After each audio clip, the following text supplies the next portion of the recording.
All right, this is Knocking on Hardwood. I am John Lichtenstein, and joining me today, he is a former video coordinator for the Clippers, the Spurs, and the Australian men's basketball team. He is a writer for Bleacher Report. He does podcasts for The Athletic as a mainstay on my favorite show, Nerd as She Wrote. He is Mo Dakhil. Mo, I know how your name is supposed to be pronounced. I don't make that sound It's okay. Don't American. worry. Don't worry about it. Don't worry about it. It's fine. But Mo, how are you? Tell me what's on your basketball mind and what's on your non-basketball mind. No, I'm doing as well as anybody probably could be in these crazy times that we're in. I was able to go for a run this morning. I had a foot injury a while back, so I've slowly working my way back into my running shape. So it's going to be a very annoying and fun uphill climb while I do Yeah, that. it's all part of the process. Yeah, I hate every second of it, but it's like I was faster, and plus I'm getting older, so it's like it's not you don't get to keep that. Yeah, no, I'm all good, man. Perfect. Love to hear it. So, like I mentioned, you were a video coordinator and you had two stints in LA with the Clippers, including time during the Lob City era. And then sandwiched in between those stints, you were with the Spurs, if I'm correct. And Yeah. for someone unfamiliar, because a lot of my audience is on Instagram, and majority of my audience is under the age of 24. So, what exactly does the video coordinator do? What is their job, and then what do you do on a day-to-day basis, more so on non-game days? Yeah, so the the job itself entails working with the mainly the coaching staff in terms of putting together game film and breakdown. So the real quick way of saying it is I break down all the game film of our upcoming opponents and provide film for the coaches.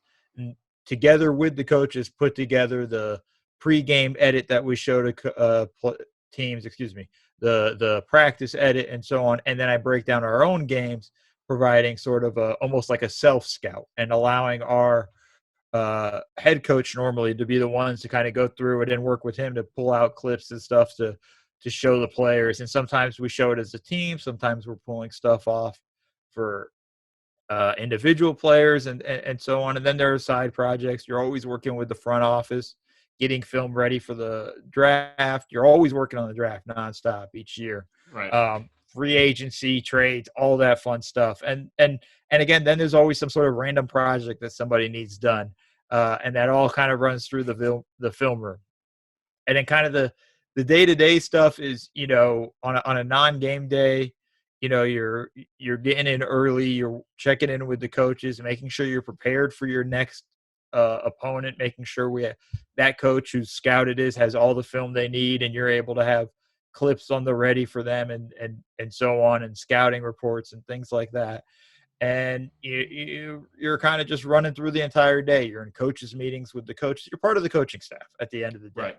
and you're a key cog in the sense of you're the one that's got to kind of do a lot of the grunt work. And it's a tough job. It's very difficult, but you just learn a ton of stuff while you're in there. How many hours of film would you say you've watched in the I span can't of quantify. I can't quantify. I'll put it to you this way. I used to have somebody say stuff to me of like, this is when I was in the video room of like, oh no, but I've watched this game. And this is like people like fans or whatever. I said, no. You watched that game. I've watched 8 of theirs, Oh and man, that's, yeah. Sometimes you're in that mode and you're locked in and it's, I've broken down 5 games in a day. I've done the whole routine. You know what I mean? Like there's no way to quantify it, John. Let's just put it at a lot. So I can't even probably fathom it. But in your experience, watching all of that film, a lot of people on social media love to play armchair coach or armchair GM. They love to try and point out what they think is right or wrong, which is totally fine. That's great. That's part of engaging with the product. So my question is, what are some things that you specifically look for when you're scouting? You mentioned some of the self-scouting or scouting other opponents. What are some things that you specifically look at when you're watching that the more casual fan, and I don't mean that as an insult, but the more casual fan might not pick up on? Yeah, no, it's like here's the thing, John. Like at the end of the day, when I'm going in for as a scout, like it's a different different story than watching it as a fan. It's an entirely different view. It's almost like the score doesn't matter. I'm looking to see how the team runs. What offense do they run? Where are they trying to get their shots? Why are they running these set of plays? And what's the end game? What are they trying to get to? And trying to figure out the ecosystem in which their offense lives on. And same side on the defense. How are they defending things? How are they defending ball screens, the post? What are they looking to do? How often do they change things? Do they go zone? There's a million things in terms of a scout. But the heart of your question, though, in terms of fans, like when people ask me what, fans want to watch the game more intently and want to have a better understanding of the game, the one thing I'd say fans need to try to learn to watch more often is what's happening off the ball. Because there's so many things happening. You have screens, you have guys, setting a double stagger for another guy, and the guy who's coming off the double stagger, goes around one screen and then curls, and that opens the opportunity for the guy who set the first screen to come off the second screen. There's a million different things. But you see a lot of things when you're watching off-ball action. And you're keeping an eye on the ball because, let's be honest, the ball is what scores. It's the most important thing. But you're seeing how it affects the play of the game. And when you're watching some of the off-ball action, you're seeing why, oh, wow, there is no defensive help because they were dealing with this off-ball action. Or, hey, there was no off-ball action, so the defense was able to slide over and make it difficult for this guy's drive. There's just a million things you can learn when you are able to watch the stuff that's happening off the ball. And when you've hit the next level, the galaxy brain levels, you're able to watch both the ball and the off-ball action at the same time. You mentioned defense a little bit. A lot of people try to quantify defense. It's very hard to do that from what I've read and from what I've seen. How do you measure someone's defense? Because I'm of the belief that off the ball defense is far more important than your on ball defense because I think you're just off the ball more. What do you specifically look at in determining whether someone's a good defender or not? That again, the casual fan might not always pick up on. Yeah, I mean, for starters, I think it's about 50-50, John, on ball and off ball. Okay. They both matter a ton. Mainly because, again, the ball scores. Of course, right? Yeah. If you can't stop the ball, you might have some issues. You see that in the playoffs when guys start getting targeted and all that. Yeah. Right. But the thing I look at, John, that when I'm looking at a defender, and especially off ball, I'm watching to see his awareness and his IQ. Does he see the action that's going on? Does he know when he's supposed to rotate? And more importantly, does he make the next rotation? It's not necessarily it's always easy to go, okay, this guy's driving, I got to rotate over. But it's the guy who's behind that who has to rotate to cover the man who went and helped. And the basketball term is helping the helper. It's those are the things I'm looking for off ball from guys in terms of like, wow, their defensive IQ is on another level because they're able to see what's going on and know where to go. And that's kind of one of the reasons why I love watching Draymond Green play defense, because you can just see it in real time. Is he's diagnosing what needs to happen and then making it happen. And sometimes it's him yelling at guys to go there. Now, unfortunately, with this current iteration of the Warriors, the other guys aren't really reacting as well. There's a lot of yelling. Yeah, well, they're just not reacting as well as years past, right? But like the older Warriors teams, like, man, like their defense was in tune and they all knew where to go and things like that. But you're kind of watching the gears turn a little bit when you watch Draymond on defense, and you could see him kind of figuring out, and it's quick. It's in a split second. He knows, he diagnoses it and goes right into the action that he needs to immediately. So, it's hard to quantify because I don't think it is something you quantify, because here's the thing about defensive stats. If I did a good job defensively, you didn't take a shot. That meant there is no actual statistical marker to point out that I stopped you from taking a shot. And more importantly, you might take a really bad shot. I might force you into an incredibly difficult shot. If you make it, it's still a negative mark on me. Right. I did my job. And so it's kind of hard in that sense. And it's not to take a shot at analytics or whatever. And I'm sure Seth Partnow, my partner on Nerder She Wrote's ears perked up somewhere and felt like I just took a shot at him. Um, it's just kind of the problem with defensive statistics. It's just hard to quantify, what happens when a team does a good job discouraging certain shots. Yeah, I forgot where I read it. It was months ago, but would you agree with the idea that one of the best rim protectors don't block shots as much as they prevent shots from happening, period, in that area? I see Gobert deters so many, even like people don't even think about shooting it sometimes when they're near him. Well, I think sometimes part of being such a good rim protector is forcing that is people know that your reputation. I mean, there was Yeah. the Boston Utah game from I think maybe a week ago, maybe 2 weeks ago. Jaylen Brown cuts baseline, and it's vivid in my head. He has what would normally be a layup or a dunk, and he's going up even against a normal big, he would take it on. But he saw it was Gobert, and then he sits there and pump fakes 2 or 3 times, doesn't have it, and he's in the paint and kicks it back out. I mean, that's the value that Right. Gobert has. And I think some of it is because he's such a valuable shot blocker, he gets that reputation, so he's able to Right. deter. But it goes to a guy like Marc Gasol, who I think really is somebody that article would really kind of love, because that's a guy who doesn't block a lot of shots, but he's so damn smart, man. Like his IQ is on another level. He knows to be in the right position. He positions himself really well, and it just makes it extremely difficult to get shots off. So, there's more to it than just being a good shot blocker, or even getting a lot of steals. I've seen people say like, "Oh no, he's a good defender. He leads the league in steals." I'm like, steals and blocks Yeah. aren't necessarily a great metric to me in terms of like this guy's a great defender, because there's so much more to defense than just, okay, I was able to get a steal or I was able to get a block. If that was the case, Hassan Whiteside should be winning, defensive player of the year every other Right. year. Right. And this kind of transitions into another topic I want to cover.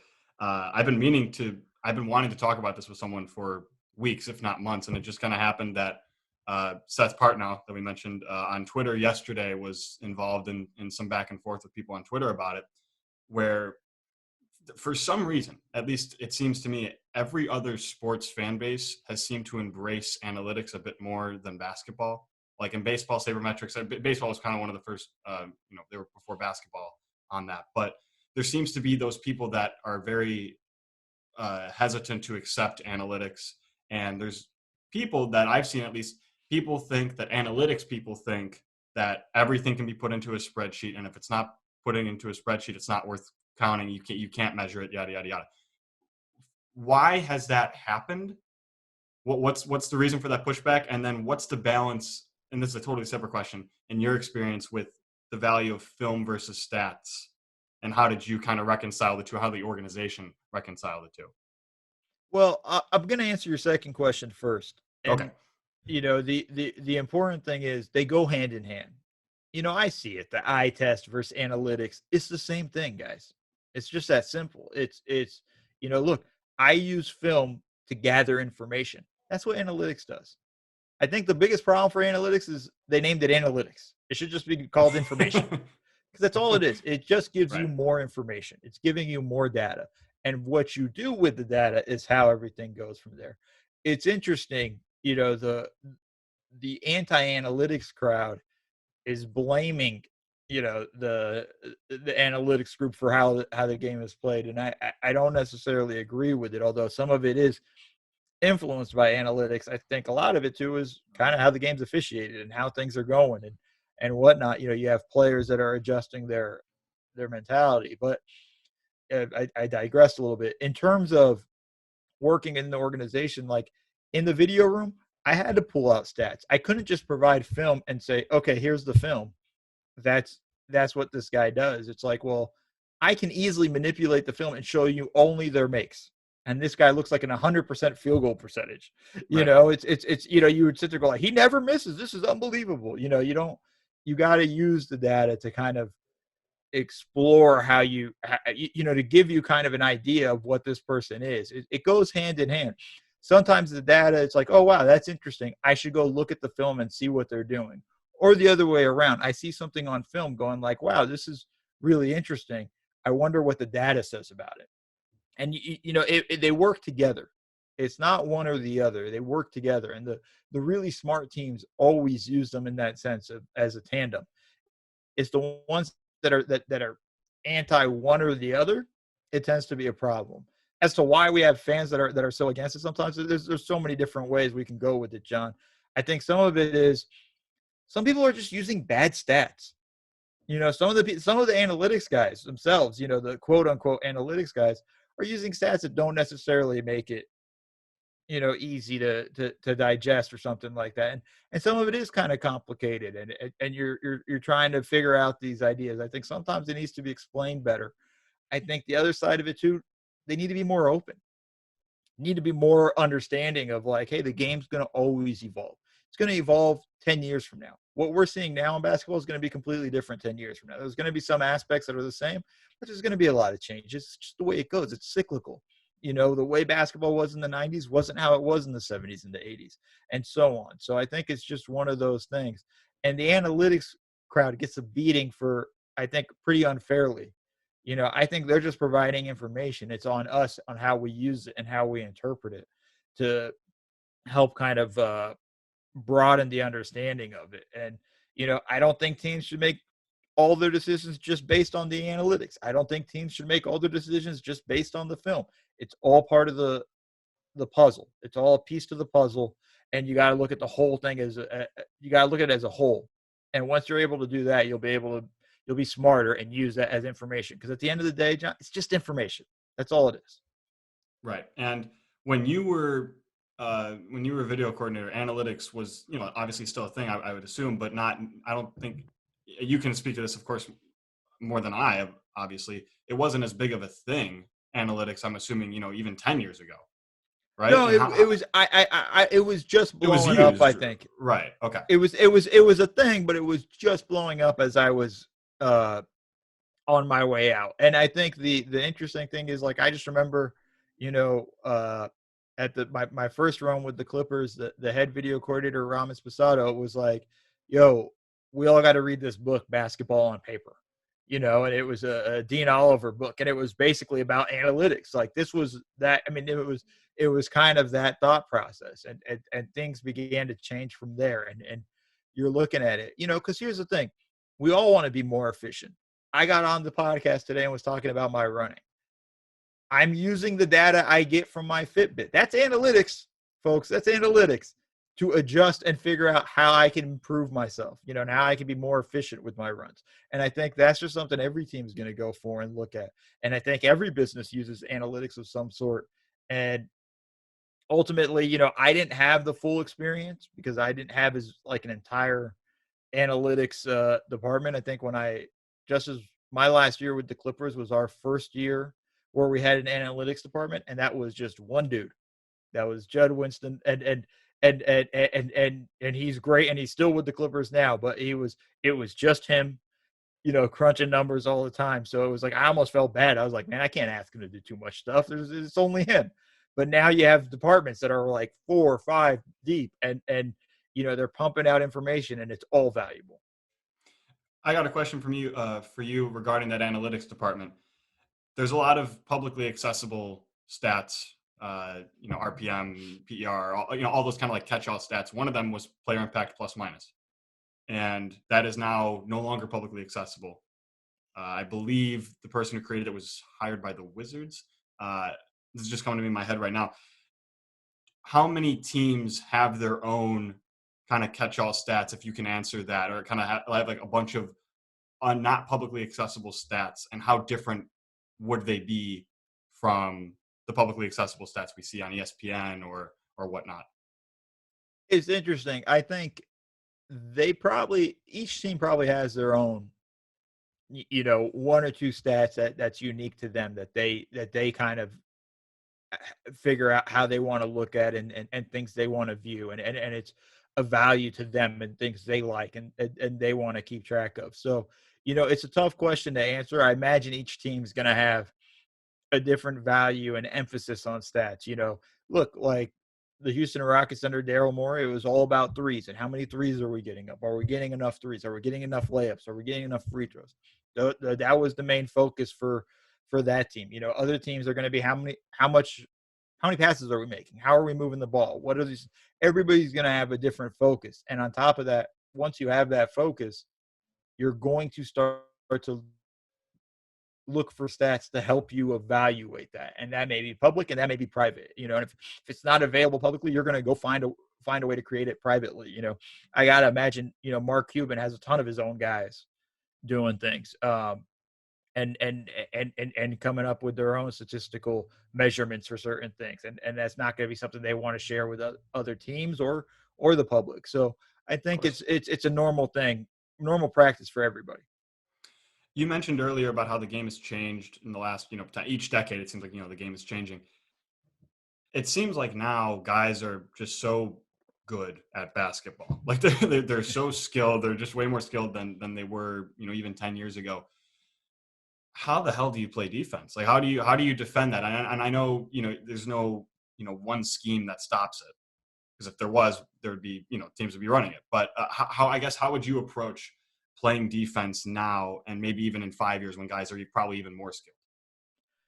It's really interesting you brought that up, because I literally just had a conversation with an old coach I used to work for, kind of about this, and it was, you know, defending is hard right now, and it's and really it's kind of like the deck is a little bit stacked against you. Um, you can do everything right and still give up a bucket. That's always been the case in basketball. Like you can do all your job, but offense is always going to have a little bit of an advantage because they know where they're going and they can, get to react that way. And again, you can play great defense and still give up a shot. Schematically, there's a million things you can do. And I'm not going to go into detail in that sense because it just depends who you're playing and your personnel and so Of on. course, yeah. But I think the NBA has to start looking at how the game's officiated. Because right now, the way it is, it's the deck is stacked against the defense. It's really difficult. Especially on the perimeter. You can hardly touch guys on the perimeter, but if it's in the post, it can be almost an all-out war. And Yeah. it's very interesting the differences between the two areas on the court of how it's called. And I don't think, yes, the post should be a little bit more physical, but at a certain point, sometimes I'm like, it's kind of a foul. And then some of the stuff they're calling on the perimeter, I'm like, it's barely a foul. He barely touched him. And I think sometimes we have players that are looking, to hunt for fouls and to get to the free throw line more than actually make the shots. I mean, there are times where I've seen guys 2 or 3 times in a game try to draw a foul and jump to the side, trying to draw contact and throw up a horrible shot. And they don't get the foul call, and now they've wasted a possession. Whereas I'm just like, man, you were kind of wide open if you just took your normal shot. So I think there's the challenges for defenses are many. And I think, as you said, the offenses have gotten a lot better. Players' skill level is on another level of what it's been, and they've been phenomenal. But I just think the way we officiate the game, and it's the NBA, college level, high school level, the way it's all officiated, it really puts the handcuffs on the defense. And I think that's something I'd like to see change a little bit. I don't know quite how and by how much. I don't want it to get to the 90s where you can literally beat up guys, but Right. there needs to be a little bit of a buffer. Like guys got to be able to play a little bit more defense to start leveling the advantages offense has. Do you think that will happen in the next couple of years? You think they'll make No. those rule changes? No. It's too interesting, man. Look, scores. Everybody likes the high scores. Everybody likes the shooting and the stuff. I'm not sure if we're going to get there. Gotcha. Yeah, it's a ratings game. It's a money talks, and I kind of last year in the bubble was when I really started to get annoyed at the officiating, specifically with the following the jump shooters Mm. and not letting them land. And in some cases, the guys were jumping, forward. They were like jumping into where the defender was, and they're calling a foul on the defense. And there was one I remember the Bucks game, and Chris Middleton was standing straight up, and he got called for, the guy jumped forward into him, and not to go on a rant, but there was the first game this year. I'm a Bulls fan, so the Bulls played the Hawks first game of the year, and Trae Young would come around the screen. Of course, you're going to trail it because you don't want him shooting over the top, and he'd catch the ball and he'd stop. He'd almost like jump back into you, and then he'd chuck up something and he'd get a foul. And he went to the line almost 20 times, and I that's when I was like, okay, like how are they supposed to? How do you guard that? Because You it's can't. not possible. It's not possible to do that. It's just no, we've really just kind of handcuffed, you know, the perimeter defenders more so than anybody else, and it's hard. You can't touch these guys and things like that, and they're foul hunting. For the first instance they feel touched, they're throwing a shot up, and then they're looking at the refs going like, why the hell did I get this call? Like there's so many different things happening in that sense. It's difficult, and I think we're kind of getting a little bit away from the game when we're doing that. Yeah. We're getting to the point where they're almost cheating the game. It's one thing to draw fouls, it's another thing to kind of like Manufacture. create them. Yeah. Manufacture or create them in the Yeah. sense of like, this is what I'm going to do. And I think that the NBA at some point is going to have to reckon with that and find a way to either, whether it's rule changes or just, hey, we're going to legislate this a little bit differently. Offensive players jumping into a defender kind of standing straight up, that should be an offensive foul, or things like that. If I jump straight up with my hands up and you jump into me and then get the shot off, I mean, I shouldn't get punished for that. That shouldn't be 2 free throws for you. I think there's got to be a more challenging ways there, and I think it would be better for the game in that sense. Also, less free throws, and the game would be a little bit smoother and a little quicker. And I think guys would stop doing it. I think players would stop trying to foul hunt as much if it's not as productive. So if you get rid of the incentive to do it, then I would assume then yeah. I've had this conversation with my friend. It's kind of a chicken and the egg. Do superstars, and it's probably a little bit of both, as most things are, do superstars get like superstar treatment on foul calls, or are they superstars and elite scorers because they're so good at drawing fouls? Because you look at the correlation between the highest scorers, they're usually the ones that are shooting most free throws. The most free throws. Right. That's a good question. I think superstars get the volume of the whistles, and they should. I'm not even arguing it. Like they should. They should get the benefit of the doubt. And in some of these instances, it's just you just gotta, hey, let's just go play in that sense. And this isn't anything new. This is something we talked about with Jordan when I was younger. It's something with Magic and Bird. Like it's always going to be the case. There's always going to be some sort of superstar treatment.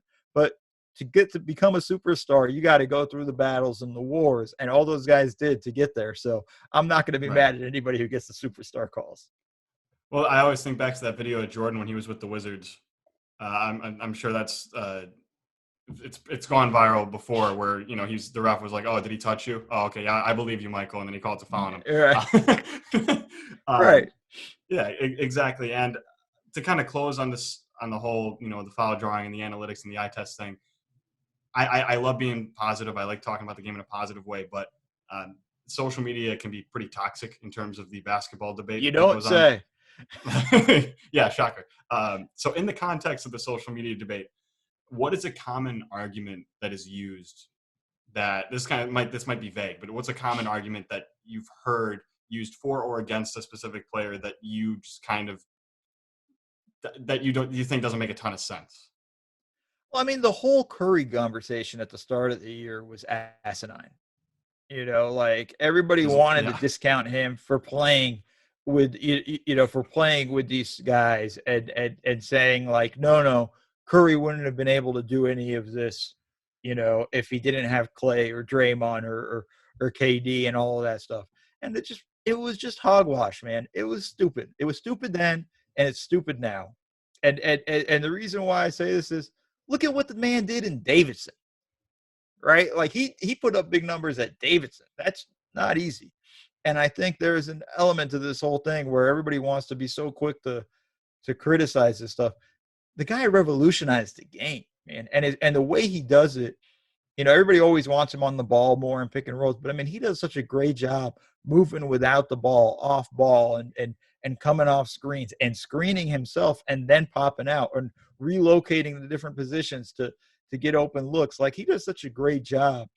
I felt like it was a real disservice. Some people were saying like, no, he's only great because of those guys. Because part of it is those guys are great because of him. There are so many clips where you can see defenders will look at, who do I guard, Clay or Steph?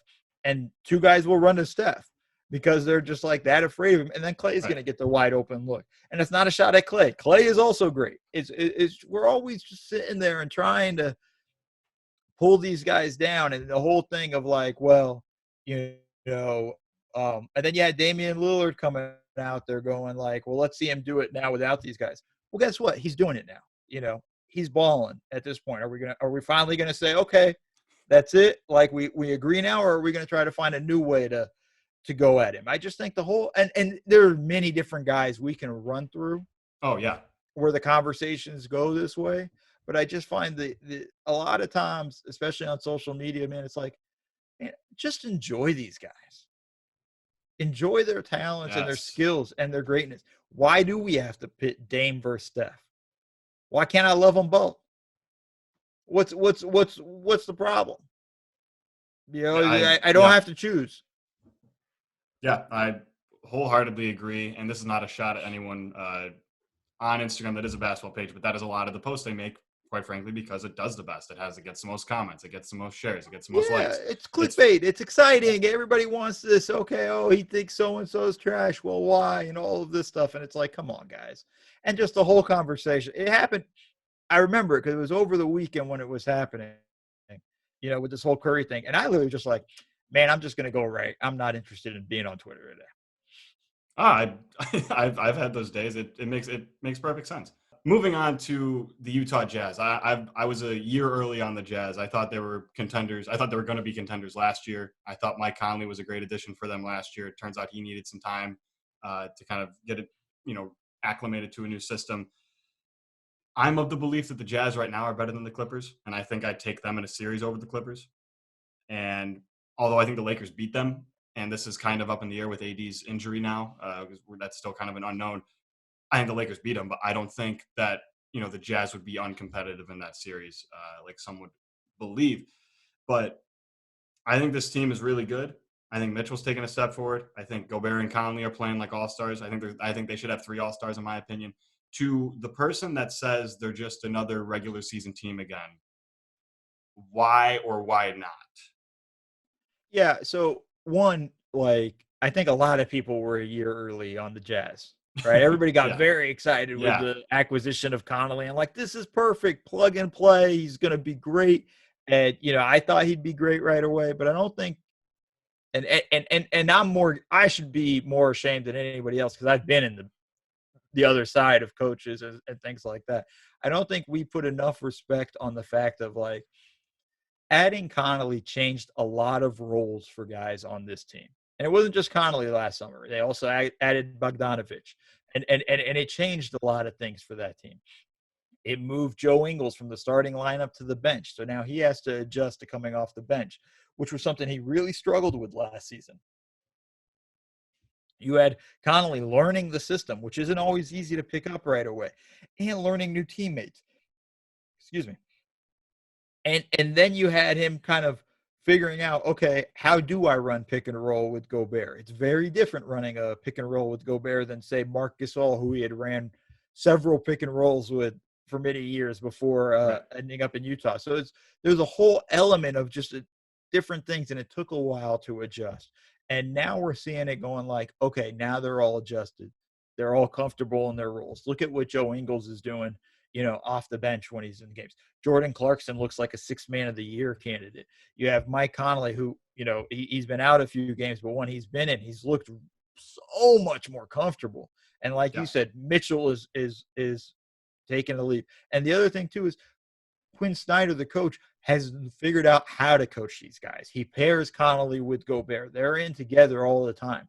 He doesn't separate the two. And I think that's something that he did last season. And there's a trial and error a little bit with coaching that I don't think people are patient enough and willing to wait to see how the results are, And sometimes coaches aren't. Just an aside, like, it's always funny when you watch a coach put in a zone defense for the first time, because they'll run it in a game, and as soon as a bucket is given up in a zone defense, they're going right back to – you'll see it. You'll see it on the bench. It's like, no, we're going to man. And it's like, dude, like, what are you talking about? Like, we don't shut anybody out in this game. That's not how this works. You're going to give up baskets. And I think that's kind of the case. And I think, Coach Snyder has found a way to kind of find the rhythm and find the lineups that work with this team and how it's going to work best for these guys. And I think that matters. And, I'm not sure if I'm with you in the sense that they'll beat the Clippers, but they're right there. And a lot of it depends on what this Clipper team looks like. And I have questions for them. But Of the course, way I yeah. look at it now, you can't look at the Jazz and not think, all right, they have a legitimate shot at the Western Conference Finals. And if the Lakers are not 100% healthy, they have a legitimate chance at the finals. Yeah, I agree. And of course, I wasn't trying to suggest the Jazz are going to go and beat the Clippers. Oh, yeah. There's no chance. Yeah, No, yeah. that's what we're doing. I'm going to tweet it out right away because that's Perfect. what we Yep, do. I'm going got to say, it. John says. You mentioned, though, coaches wanting to try different things. And I believe you guys talked about this on Nerder, so I don't want to rehash it too much. But last year, I like Coach Bud and Milwaukee and everything, but he is stuck with, that drop coverage and that same kind of scheme for a while. And do you think that there's, value in saying like, all right, you know what, we can go win 60 games if we want to do this, but let's say, hey, why don't we win 50 games and try doing a bunch of different shit and seeing if it works. So that way, when we go to the playoffs, we have, okay, that zone that may not have worked in January against the Timberwolves for a few possessions. Right. Well, if you stick with it, you practice it, and now you have that in your back pocket. We saw Spoelstra's whip out zone, here and there in pockets in that playoff run. What's the value in kind of, I know it's better, it's easier for good teams to do it if you're going to make the playoffs, but what's the value in trying things in the regular season, even if it doesn't work? Oh, it's immensely valuable because what happens in the playoffs, it's, okay, well, let's try this. Well, we've never done that before. We don't know what it's going to look like. Whereas now you have that trial and error from what you ran in the regular season. And you know what works and you know what doesn't. And it's like, hey, we should do this. Like, no. Do you remember when we did that against Philadelphia? Oh, God, yeah, you're right. No, I don't ever want to run that play again. Like, whatever it is, or I don't want to run that deep. You're right. It was disaster. The guys couldn't, grasp it or whatever, or we didn't teach you. There's always lessons that you can learn. Why to do it, why not to do it, whatnot. There's always value in that stuff. And I think, it was interesting for the past few years with the Bucks in the sense of like they just didn't change. And it was part of it was they just didn't believe what the data was telling them and what the film was telling them. Was that what they were doing in the regular season wasn't working in the playoffs, and they had two different playoffs now to look at it and realize, oh wow, that didn't work. And I find this Bucks team fascinating this year, not just because they are struggling a little bit. I think it's a good thing for them because I think they're figuring out what does work and what doesn't work. I think they are experimenting with a few things. I think they're playing with a few different things offensively and defensively and allowing that stuff. And I think all of that's going to go a long way for them in the playoffs because in the playoffs, it's not about staying in your system. The playoffs is about how can you adapt, and adjust. That's really what playoff basketball is about, adapting. Can we adjust? What adjustments do we make? Okay, this worked. Great. Let's keep doing that. Okay, they figured out how to stop that. Okay, let's go to our next thing. And it's works the other way around. How do we stop this? Okay, we've stopped it. Oh crap! Now they're doing this. Okay, how do we stop that? Okay, let's do that. And it's a chess move. The regular season's easy because there's no way to lock in on a team in the regular season for your opponent. Maybe a little bit different this year with so many of these. I call them mini series. When you have the back-to-back against the same team. But in the playoffs, you're literally able to sit down, and I did this as a video coordinator. Like, you sit down and you pull all sorts of game film. I literally had offensive playbooks for other teams, ready to go by the playoffs, and ready to show the guys, this is the plays they run. This is what they're trying to do, and this is how we're going to defend it. You're able to lock in much deeper in the playoffs. So I think that's why it matters. And if being able to experiment in the regular season, and it's a luxury because you said it, good teams can do it because they know they're going to make the playoffs. Bad teams got to win games. Good teams can afford to lose a game here and there by saying, hey, I don't care if we win or lose. I'm going zone all night. Let's see what it looks like. And I think that's kind of the way it works for the really, really good teams. And, you got to be able to have that value there. As a coach, you want to know, and I know what I can get from these guys. So let's let's do it. And I think it's going to be very valuable, especially for the Bucks this year, experimenting in the regular season, even if they don't get the 1 seed. Yeah, I totally agree. And we'll close with this. I hate doing this, but not enough to not do it. What's your pick for coming out of the East and coming out of the West? And then who do you think wins the finals? We're recording this Monday, February 15th. That's fine. As long as nobody holds me to this, because I'm going to change my Yeah. mind. Right. Like every day I change my mind on all of these things. After I You look at have that right. You have that right to do it. more film. I think I'm going to go with Philadelphia coming out of the East.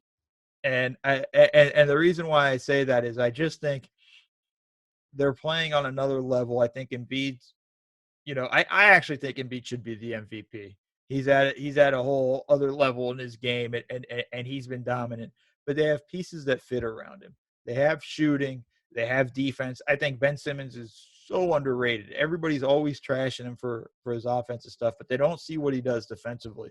The fact that he can go from guarding Damian Lillard one game to having to play a big the next game, it speaks volumes, and not really have problems. I think this is a defensive talent that doesn't get talked about enough in that area because we're just so focused on the fact that he doesn't shoot. Not that he can't shoot, but he just doesn't shoot, which is funny because if he shot and missed a bunch, we would be like, Ben, stop shooting.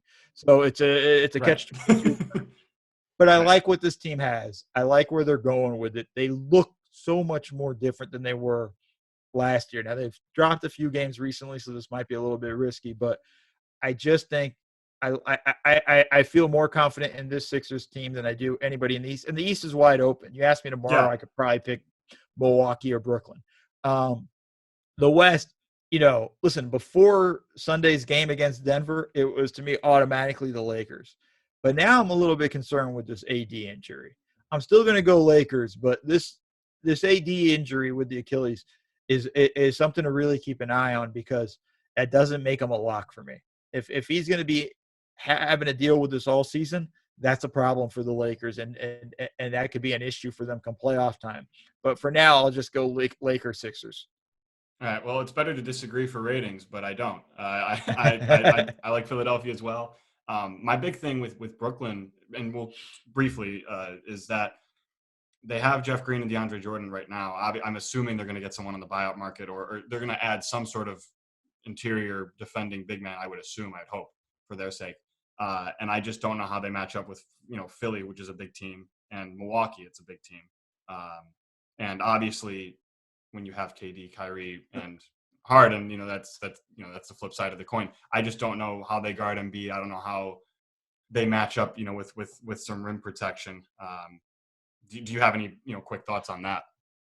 I just think defensively, their margin of error is so low, or so thin. Like they can't really, everybody's saying no, they'll get the stops they need on defense, in the playoffs, and I'm like, you build your habits in the regular season. And watching that going forward is really troublesome. And the other thing that's an issue for them, they've only played 7 games together, depending on when you're listening to this podcast. But, Kevin Durant's going to be out the next 2 games with the hamstring. I think there's going to be times where he's going to miss more and more games, as which is normal and perfectly fine because he's coming back from an Achilles injury. Your body changes from that. There's going to be different areas that are going to be a little hurt and need to be tended to a little bit differently because of that. And that's perfectly fine. And he's looked great. And knock on wood, he has a great year continuing to stay with good health. But they need time together on the court. Like just 7 games right now at this point it's pretty rough. And there's not a lot of practice time with the pandemic. There's not a lot of opportunities to really kind of work on your defense and things like that. So I just find it very hard to believe that they're just going to be able to pull it together defensively come playoff time. And that's why, I think they'll cruise in the first round, depending on who they play. And I think the second round and maybe they get to the conference finals. But I think that's where it really gets challenging for them. I agree. And this was great, Mo. Thank you so much. You can follow Mo Dakhil on Twitter at Mo Dakhil_NBA. That is at MODAKHIL_NBA. You can check out his written work at Bleacher Report. His weekly power rankings came out today. And you can listen to him on Murder, She Wrote with The Athletic, which comes out on Friday. So, Mo, thank you, and I'm looking forward to seeing more of your work in the future. Oh, no, thank you for having me, bud.